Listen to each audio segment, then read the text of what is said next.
Good evening, a warm welcome. You're joining us at Hyde Park on Ada Derana 24.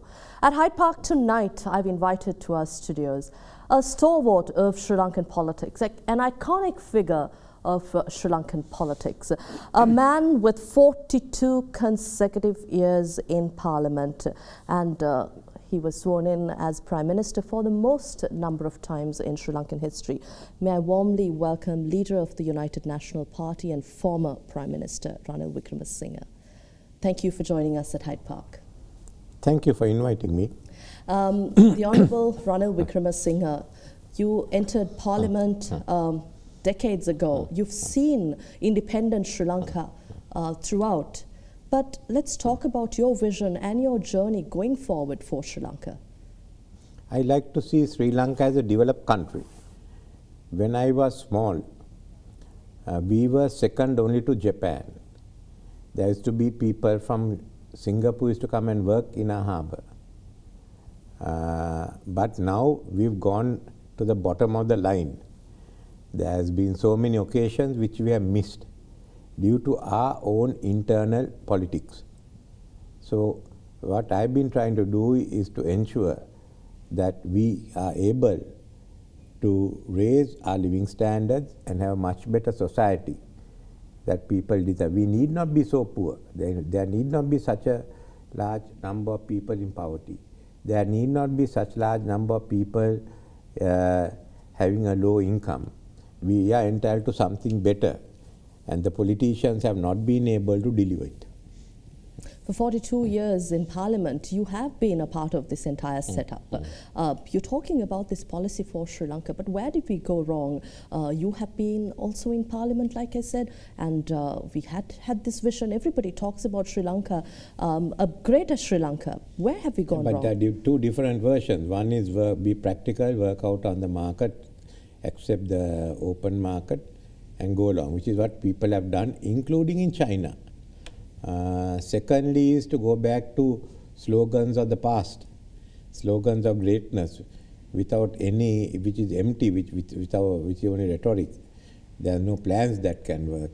You talk of socialism, you talk of state control. That's been, those models have gone out, but you want state control because you want to control so many people, and you become the modern version of a feudal lord, and you look after different business interests instead of looking at the country as a whole. So that's where it is, and you don't look for unity, you look for disunity as the means of getting votes. So there are two different cultures that are clashing, unfortunately. Are you saying you're more practical when it comes to running the country? Not practical, but committed to, we have realistic goal, and I want to achieve it. Mr. Wickremesinghe, we were talking about you being in Parliament, our vision for the country, but you have not had absolute power in any of the times you became Premier. And there has been some sort of hindrance, but why do you think that was a problem in achieving that ultimate leadership? I saw Mr. Mangala Samaravira, one of your closest allies in the party, saying this is the president Sri Lanka never had, but why?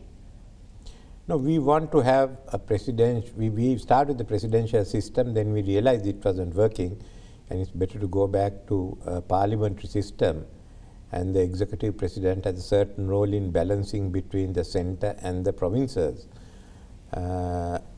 It has come into being only now. And in the earlier stages, Mr. Sirisena agreed to go along, but he wanted 2 ministries. And those 2 ministries did a lot of, the president could use the 2 ministries to block many other work. Secondly, I was there earlier, I was able to run the, run the government, but then President Kumaratunga thought she should dissolve us and take over some of the ministries because they wanted to get ready for the elections. To avoid that situation that we brought in the 19th Amendment.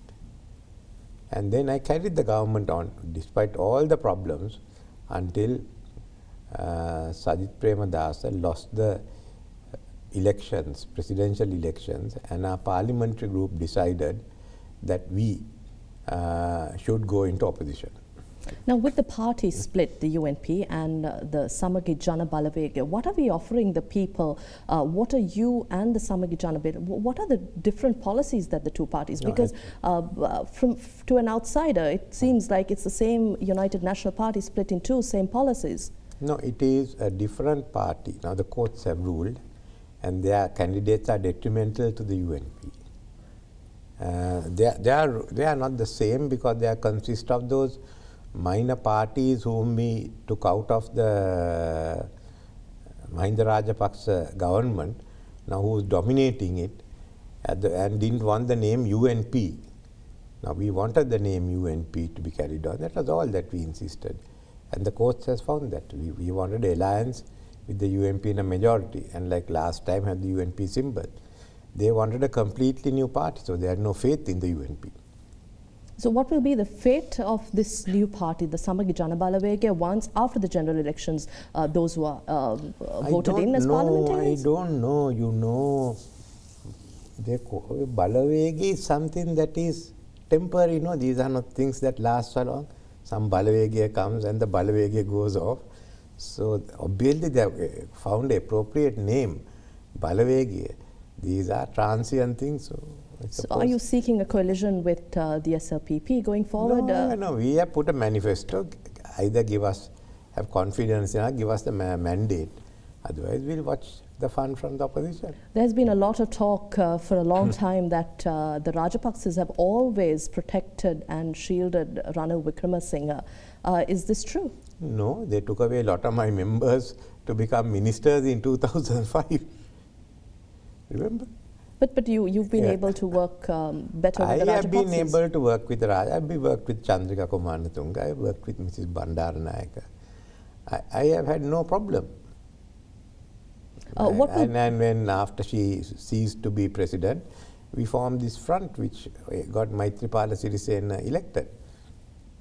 You've seen so many changes in independent Sri Lanka in Parliament, but what would you have done different to change what you call a situation that needs to be changed in Sri Lanka? What decisions would you have reverted? What decisions that you took would you go back on? I don't think there are decisions to go back on. There are decisions that were not taken. What was these decisions that you had not taken? No, we didn't have. We didn't have a government. We didn't have a majority last time, unfortunately, and we had to compromise. We were in the art of coalition. That's why we said we prefer to have a government with a majority. Going back to the country also, I don't think is the mood for coalitions. They'll vote for some party to get a majority. Is this because of the failure of the coalition between you and during the 2015 Good Governance government? It worked, but I think the conflict areas have been a source of concern to the voters. Also, Mr. Wickremesinghe, I'd like to talk a little about the ceasefire agreement. A decade-long war, a decade since the war ended. But do you think you could have not signed that agreement back in the day? Because if you did not, you would have ended the war and you would have been at the helm of the change, liberating the country. You would have led that. Do you think that decision could not have been taken at your part? But is this relevant to the elections? No one is talking the ceasefire agreement. We did talk about it in 2005. But we did certainly not. Certainly not. Probably not relevant to the parliament. But we'd like to talk about your journey. You have been an iconic figure in Sri Lankan politics. At the time I took over, the Sri Lanka army was losing and retreating. We were virtually with our backs to Jaffna. The airport was closed. So the port was closed. We had negative growth for the first time. So all I had to do was to give time for the army to reorganize itself, for the navy, and get the economy back. We got the economy back. We got the army reorganized. I think our army should have been ready even by 2006 to go into operations. We always went on the basis if LTT didn't come up with specific proposals, then we would have to use the armed forces then to go in, re-establish civil rule But more than that, we, as it went on, the economy picked up and we got stronger. That's why we were able to face the war. The LTT sea tigers were certainly not allowed to come in, and we virtually denied sea tigers the space to come into Sri Lanka. We started work on getting the tracing the money sources, and the foreign countries were helping us to prevent it. And of course, Karuna decided that negotiations were better than going in for war. And Prabhakaran said, "This is a peace trap." From the war, the ceasefire agreement, to the war, to the Easter attacks. We'll talk about that when we return after this short break.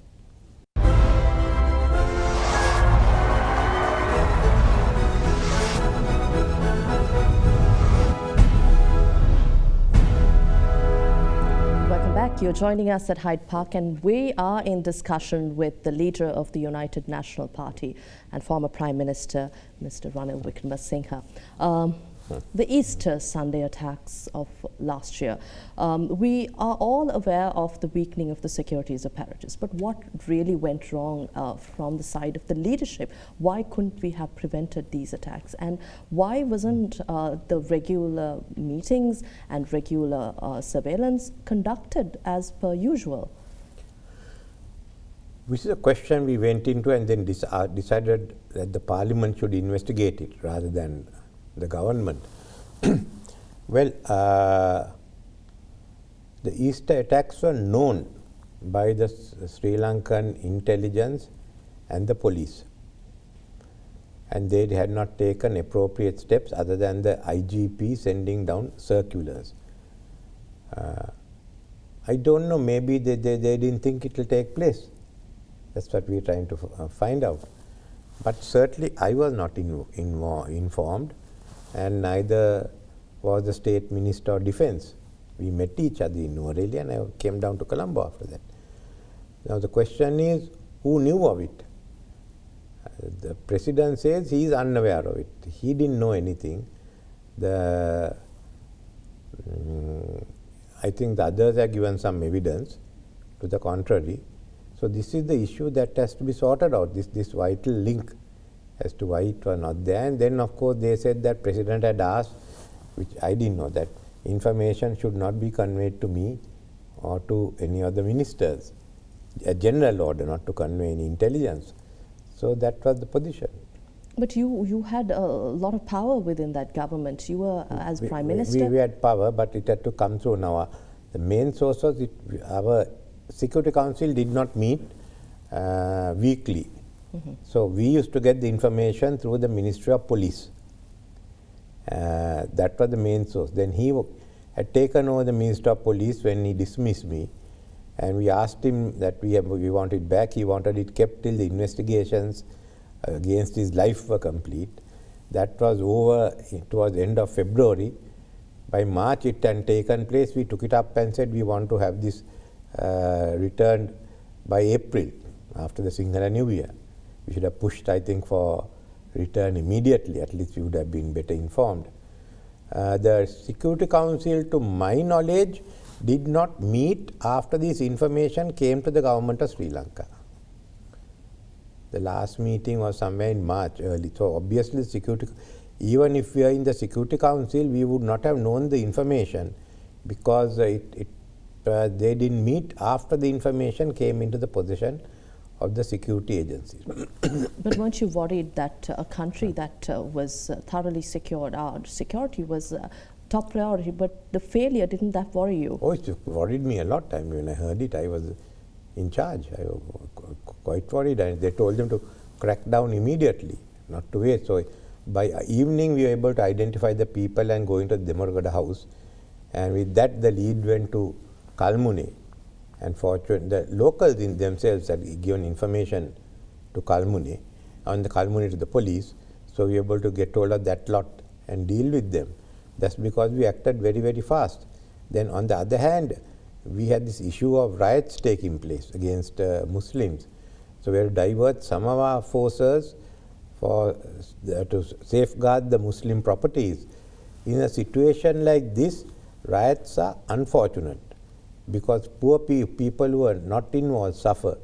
Secondly, those are also valuable forces which really should be deployed in tracing the culprits of the bombing. If you go to the 13th Amendment to the Constitution and the pledges that you give in your manifesto for the general election, Sajith Premadasa from the SPJ, he says that he will implement the 13th Amendment as it is in a unitary state. What are your pledges for the 13th Amendment? 13th Amendment is being implemented. There's nothing new to talk about it. It's like the 6th and the 7th Amendment where you take oaths on not dividing the country. And it's in a unitary state. It's in the Constitution says it's a unitary state, and the 9-bench judgment said it's a unitary state. So there's no need to speak of the obvious. There are so many parts of the Constitution that are being implemented. Not only the 13th Amendment. Everything is being implemented. You must talk about the areas that are not being implemented or where there should be amendments. Are you also going to very strongly look at the security of the nation? Yes, I've always looked at the security of the nation very strongly. And what policies do you believe that I help to weaken the LTT, whatever this thing, even politically and militarily, they lost because of the 2-3 years we strengthened the forces. And here also I believe in strengthening the security. I have always for modernizing the armed forces to meet the requirements of 2050. We continue to talk about reconciliation and communities living together. What policies do you bring here? Well, what we've done here is that we did a lot of discussions on the ethnic question in the Parliamentary Select Committee. So I said we go ahead and implement those. And how are we looking at this in bridging the gaps between our communities going forward? A lot of it had been sorted out. There were some outstanding issues, but I think that can be resolved. It's not very serious. And we should close it because we have a bigger threat, Corona and the economy. So let's not be having minor issues. Talking about Corona and the economy, these major issues that Sri Lanka are facing, are you satisfied with the way in which the present setup is managing the situation? No, that's why we brought in a plan, because we feel it's a big threat. And the next 3 years we'll go on whether we can pull ourselves out of this mess or not. And the government has not given any plan at all. So we are talking about the control of Corona first. Now we are seeing second waves. Most likely we'll also have a second wave. What goes from there? There may not be a remedy, tested remedy available at least for 2-3 years. They are talking of releasing some to the people and trying out by end of this year, but then to be certain it will have to be year after. Some people say 5 years. So within it, how do we live with Corona and not allow in any way for the economy to close down? And that's why we are calling for testing. But there will be times when there will be attacks of Corona, but you haven't got to have an island-wide lockdown. Then take the economy. As far as the economy is concerned, we have lost about $7 billion US in our exports.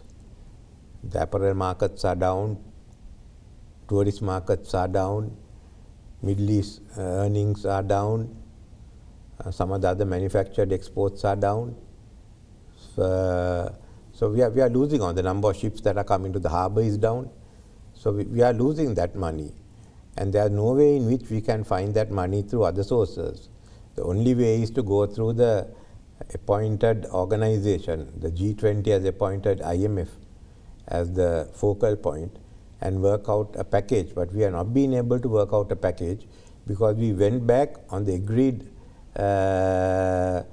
statement earlier in November 2019 with disastrous effects. So now they've got to go back and talk of it, and then they have to have reforms to show that we can repay the money.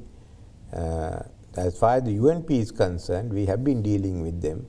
They have the confidence, and we feel that we can raise this money partly through the IMF, rest through other countries with as long-term, maybe even as long-term projects. But nevertheless, we will have this money to go ahead.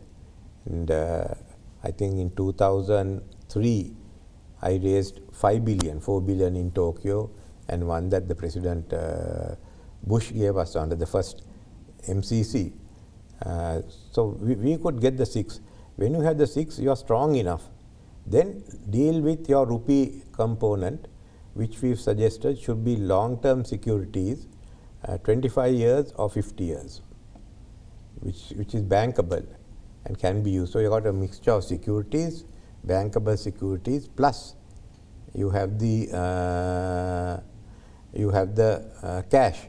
Cash has to be used to pay people who lose their jobs.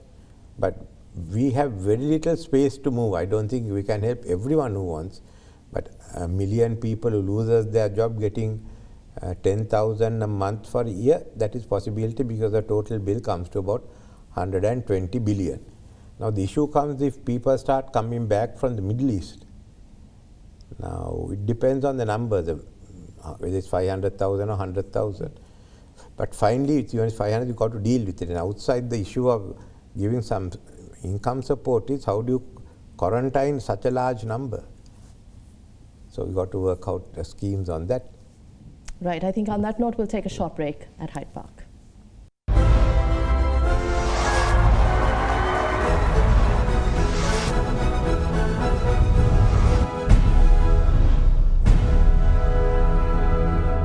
Welcome back. You're joining us at Hyde Park. You were talking about the changes that need to be taken in order to revive the economy. Your policies and pledges, are they practical for us to avert any crisis that we will face as a result of this ongoing global economic pandemic? With this, we can face any crisis, but if it goes on for a longer time, then again the G20 and we have to meet. But this is going on the basis that the debt levels of countries can go up as long as you are in a position to repay them. On this basis, we've been working on. The head of the IMF said, spend money but keep the bills, so that you will have to pay the bills. If it goes longer, say into mid next year, then there is going to be a serious crisis in the world, and we will have to look at some very revolutionary manner of financing. But this certainly will do if that position doesn't come. When you say Sri Lanka has not managed it properly at the moment, this is a crisis that many countries have failed to address, but Sri Lanka has managed the crisis in such a way that we have prevented many other issues. But like what? How, in the sense our community transmission, we have prevented it, and we have also managed we have also issued relief measures to the people, whereas some developed countries has been unable to take care of their people. How do you look at this? What are the relief measures? You gave 5,000 and the Pradesh Sabha members gave it. No one knows whether they went it to the people who wanted or people who didn't want. As for your community transmission, just all the associations under the health ministry, the medical association, nurse, everyone, so all want 5, they say it's not enough. There must be a minimum of 5,000 tests a day, and we are short of many equipments. So while they say, all I can say is when they had the first lockdown, the start was good, but they didn't follow up thereafter. And look at the money that has been given by the World Bank, $178 million. We have spent $37 million or $50 million, of which $37 million has been given to UNICEF. Look, this is to handle corona. UNICEF will have its own money, and certainly children are not as badly affected as adults. So what on earth were you doing, taking from one agency and giving to another, when in fact the money was given to be used by the government and other private organizations. So we are nowhere close to being ready for a second round. And if you have dengue, you are not ready. You haven't got the kits for the doctors. Then I asked the doctor, they said the personal protection equipment hasn't come in. They're only giving masks.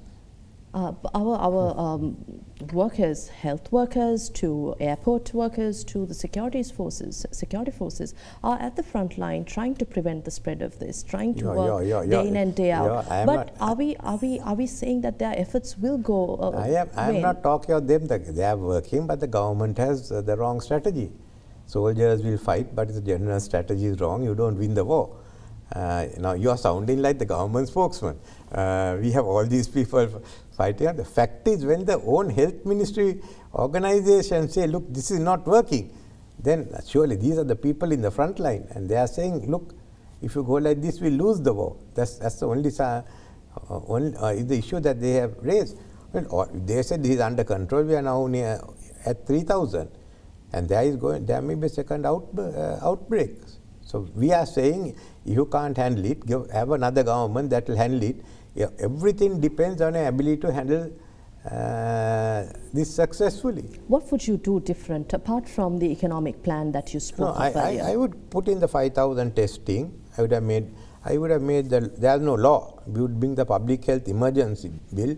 We made it known that it's available. Government is interested. We released it to everyone.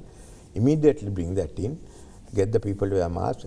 Get a stock of medicines, not only for corona, but for other instances also. And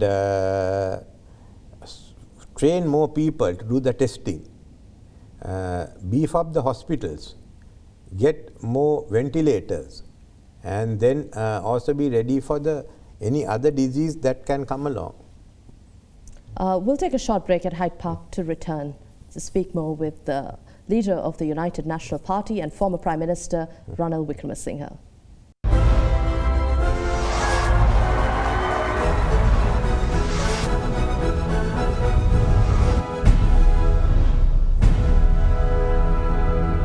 Welcome back.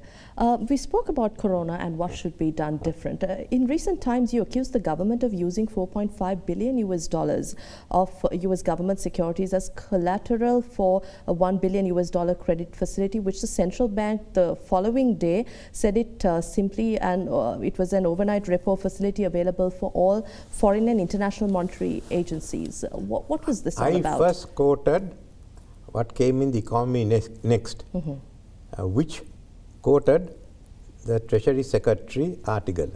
He says we are going to take the new temporary repo facility for $1 billion, and that we will be pledging our US securities.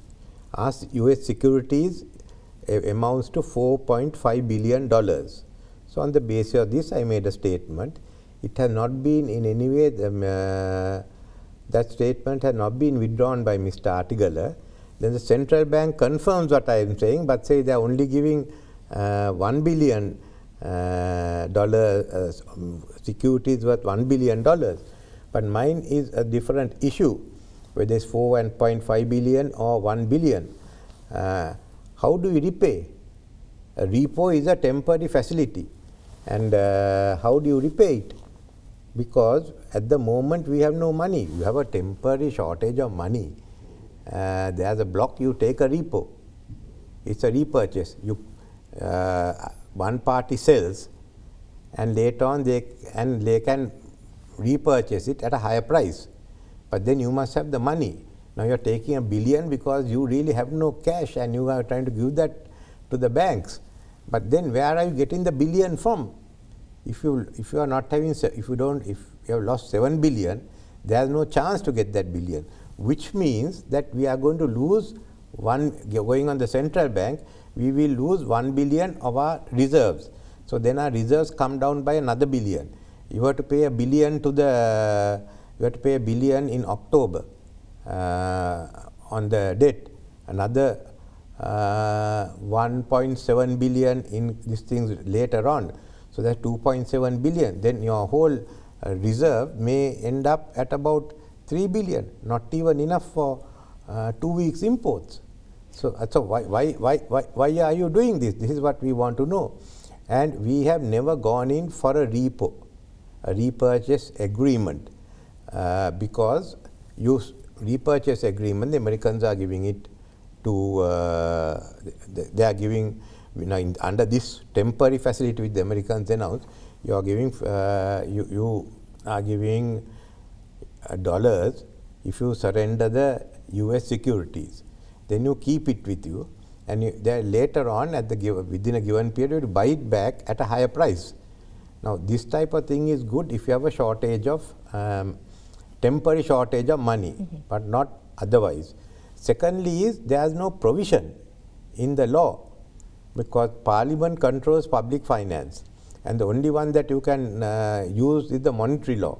Monetary law doesn't make provision for repos. Repos are new ones. So if you are having a repo, you must first come to Parliament, get the provisions and debate it, because then you must also realize if you get stuck on this, you may go into a larger amount of actual dollarization. So then you are going to dollarization without discussing it in Parliament. There are pluses and minuses of dollarization. Whether you can do it at this time is another issue. But then you are trying to dollarize without a discussion in Parliament. So central bank can't do as they want. Talking about the central bank, we also go back to the bond scam. Former Finance Minister Ravi Karunanayake dismissed the responsibility for the issues, saying the central bank had been taken away from him under the purview of his ministry at the time. Who's ultimately responsible? Well, the bank was under me. As far as the whole transaction is concerned, there's 12 billion rupees belonging to perpetual treasuries with the central bank, which is more than what people say the loss. Some say 4 billion, some say 5, some say 11. So that money is there, and you have to determine whether the money is to whom the money belongs, because now perpetual treasury is claiming the money belongs to them. The question is whether there has been a loss. Some say it's only a notional loss. So there are so many issues which are not being resolved, and then that will decide what the nature is. But there has not been a loss as such. Whether there was a time whether there was, because there is, if there is a loss, we are holding more money than the actual loss. But now the issue comes whether there has been a loss at all, which couldn't even been sorted out in the commission. So that's what we have to decide, because when you go to prosecute, the civil law issue will also come. And the second is, was there a breach of ethics? The breach of ethics means that did the governor tell his son-in-law about this deal, or did he find out from his usual sources? That's what I was interested in. But the ethics are there. Even if there is no loss, we have to follow the ethics. And I said in this inquiry, the ethics will determine it. So that's what it has happened, but there has not been a loss. And certainly no one is giving $1 billion of securities away without even telling anyone. But who would be ultimately responsible in that case? No, so they have to, these questions has to be determined to see who is responsible. Going forward, you spoke about crisis situations that Sri Lanka faces in terms of a severe economic crisis with no investments and dwindling revenue. But what is your formula here? No, you won't get investments for next year. That's out. The countries must recover and the production capacity has fallen. But there are people who will be wanting to come in here and relocate and have their, maybe to relocate some of the factories or to move out. Now the Chinese are interested in moving some of their factories out because the cost is too high for them. And that's what we looked at Hambantota. About 5-6 factories were already being earmarked. I don't know if they come immediately, but at least a year later they will come in. So we must look at what is it that people are going to, because some countries pull back part of the manufacturing and services to their own country. Then we have to find those niche markets where we will be strong. I think logistics is going to be a strong point. IT will be a strong point. Export agriculture to the Indian Ocean region, as I mentioned, there's 500 million additional people to be fed. Those will be some of the areas. An offshore money center still has space there. And let's see. It's a bit too open now. I can't be sure what exactly are the investments, but these seems to be some other areas. And within the country also, I mean, basically the money you are spending on construction and buildings to be converted into loans for middle class and the working class. But in that instance, they will buy the flats, and anyway the building industry will focus more on housing. But what will be the key changes that we need to implement to spur the kind of economic growth that we are looking at to overcome this? We have a whole lot of laws that have to be changed. For PayPal, for instance, you need some law. Then you need the laws for development, where quick decisions has to be made. We are discussing that when we are in government. We need to make it certainly bankruptcy, to delay bankruptcy proceedings in the case of companies affected by corona, other guarantees to be given to banks and all for lending. Banks won't lend without guarantees. So there will be so many small laws to be effected to meet this situation.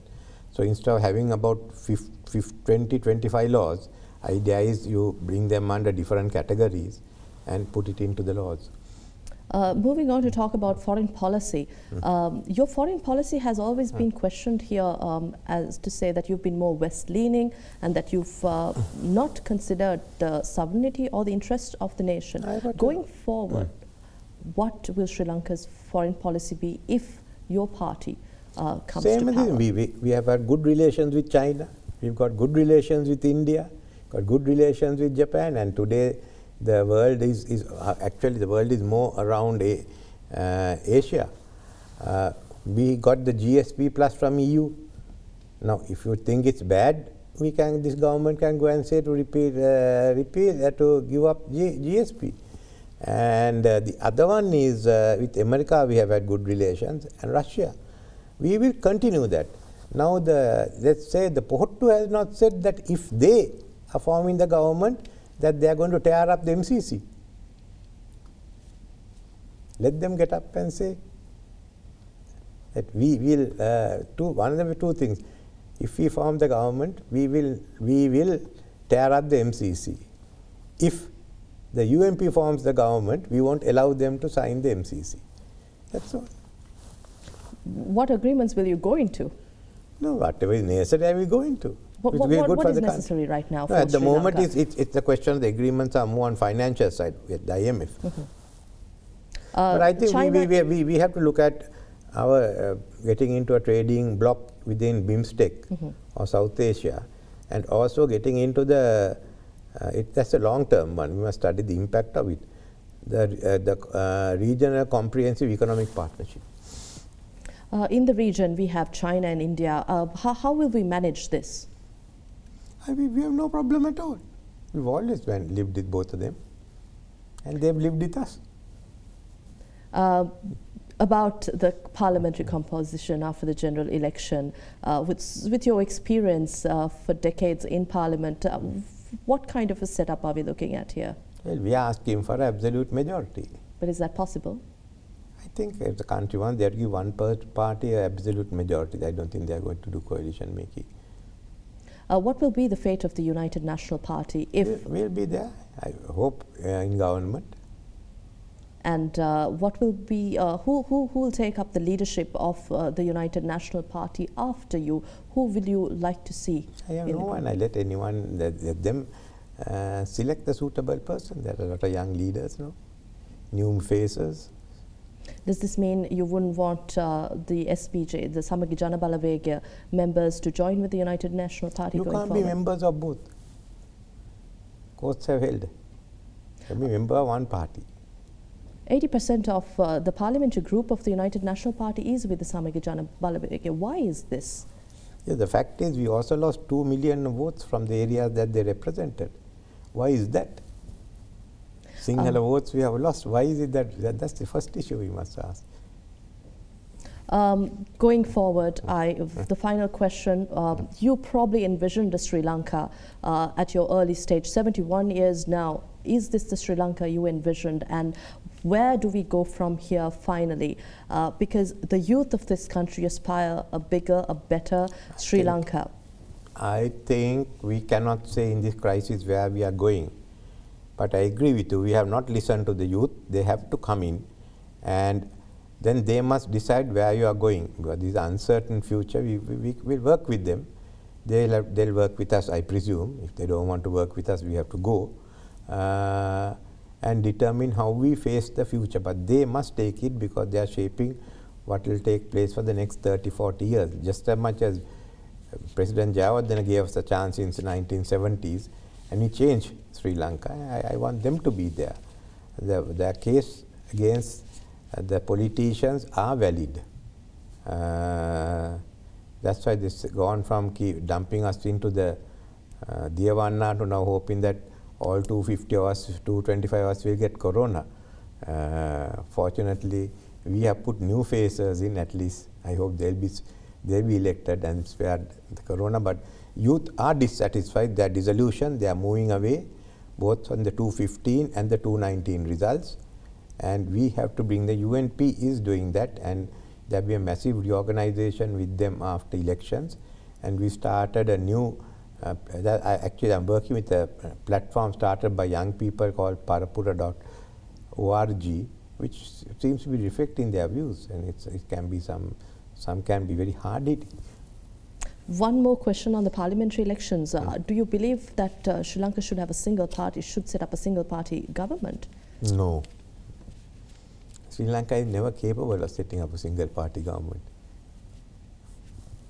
Thank you very much for your time here at Hyde Park, Mr. Wickremesinghe. We had with us a former Prime Minister and the leader of the United National Party, the Honourable Ranil Wickremesinghe, joining us at Hyde Park.